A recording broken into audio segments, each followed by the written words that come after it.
Hello friends, welcome to my YouTube channel Yamu online education. आज की इस वीडियो में हम बात करने वाले हैं उन लोगों की जिन लोगों की मृत्यु कंपनी में काम करते समय हो जाती है और उनके परिवार वाले पीएफ का पैसा निकालने में असमर्थ हो जाते हैं। पीएफ ऑफिस वाले उन्हें पीएफ ऑफिस का बार बार चक्कर लगवाते हैं और उनका डेथ क्लेम भी बार बार रिजेक्ट करते हैं, जिससे वह काफ़ी परेशान हो जाते हैं। मैंने यह वीडियो उन लोगों की परेशानी को देखते हुए बनाया है। इस वीडियो में आप पीएफ डेथ क्लेम की कंप्लीट प्रोसेस के बारे में स्टेप बाय स्टेप जानेंगे। तो चलिए फ्रेंड्स, वीडियो स्टार्ट करते हैं। वीडियो स्टार्ट करने से पहले अगर आप मेरे चैनल पर नए हैं तो प्लीज़ मेरे चैनल को सब्सक्राइब करें, लाइक करें एंड शेयर करें। तो चलिए फ्रेंड्स, वीडियो स्टार्ट।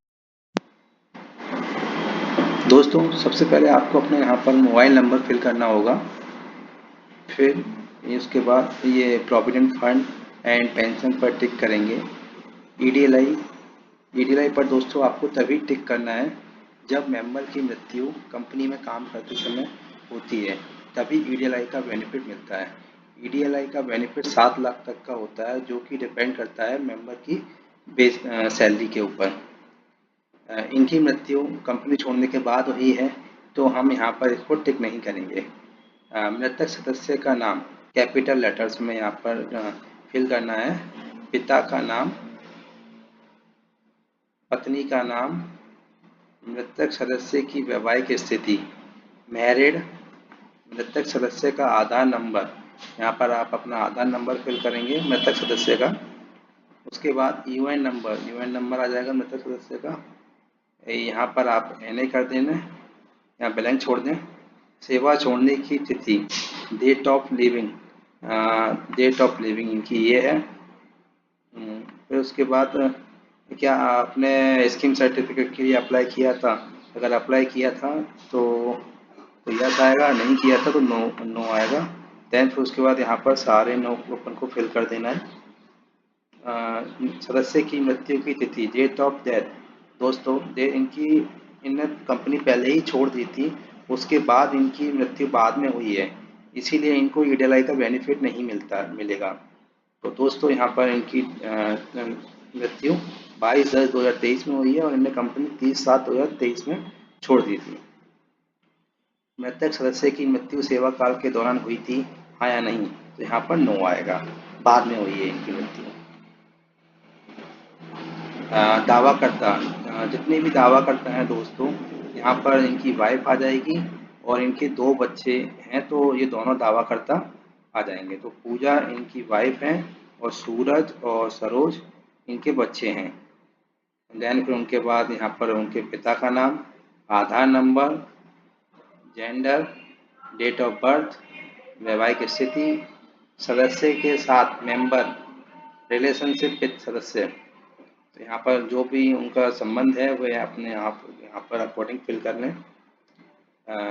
उसके बाद भविष्य निधि, ये पीएफ में दावा करता पूजा, सरोज और ये सूरज सरोज, इन तीनों का नाम आ जाएगा। फिर उन तीनों की बैंक अकाउंट डिटेल्स आ जाएगी, उनके अकाउंट नंबर आ जाएंगे।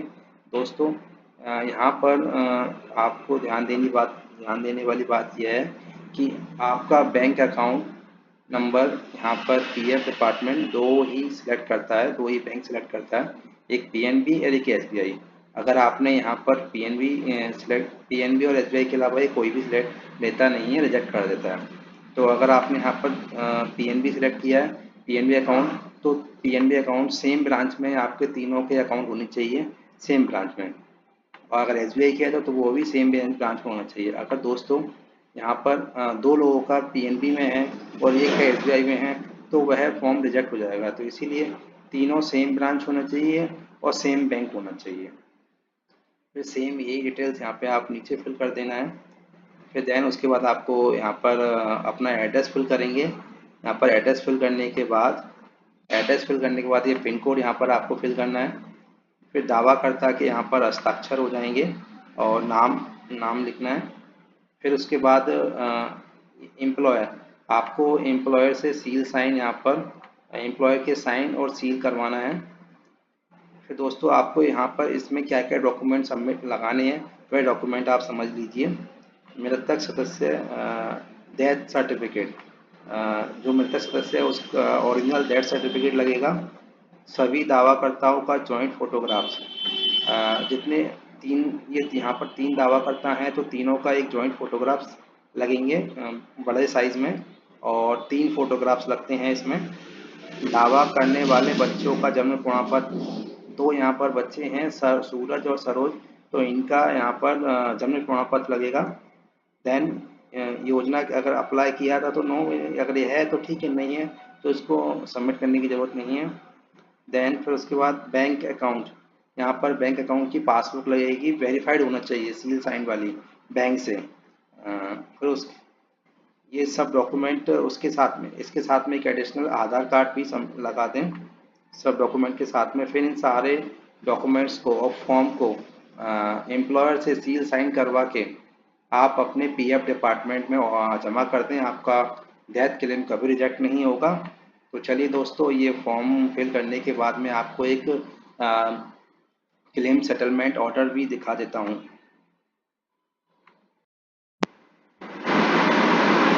देखिए दोस्तों, ये पीएफ डिपार्टमेंट से आया हुआ एक लेटर है जिसमें इनका पीपीओ नंबर जनरेट हो गया है। और उसके बाद देखिए दोस्तों, ये वही इनकी जो डेथ हुई थी, डेथ अभी फ्रॉम सर्विस, उनको सर्विस छोड़ने के बाद इनकी डेथ हुई है। देखिए दोस्तों, इनकी जो बेसिक सैलरी थी वह 14,784 थी, और इनकी जो सर्विस है वो 2 साल की सर्विस है। और इनके जो फैमिली मेम्बर हैं उनको आप देख सकते हैं कितना पेंशन मिल रहा है। सैलरी के ऊपर डिपेंड करता है ये पेंशन अमाउंट। इनकी जो बेसिक सैलरी थी वह 14,784 थी, तो इनके जो 2881 इनको पेंशन मिलती है, और बाकी इनके बच्चों को पेंशन मिलती है। बच्चों को पेंशन 25 साल की उम्र तक मिलती है। जब बच्चे 25 साल के हो जाते हैं तो उनको उसके बाद पेंशन नहीं मिलती है। तो दोस्तों, ये इनको 2046 और 2048 तक ही पेंशन मिलेगी, और इनको लाइफ टाइम पेंशन मिलेगी। तो दोस्तों, प्लीज़ मेरे चैनल को सपोर्ट करें, मुझे सपोर्ट करें, जिससे कि मैं आगे आपके लिए ऐसे ही हेल्पफुल वीडियो बनाता रहूं। गाइस, चलते हैं, फिर अगली वीडियो में आप मिलेंगे।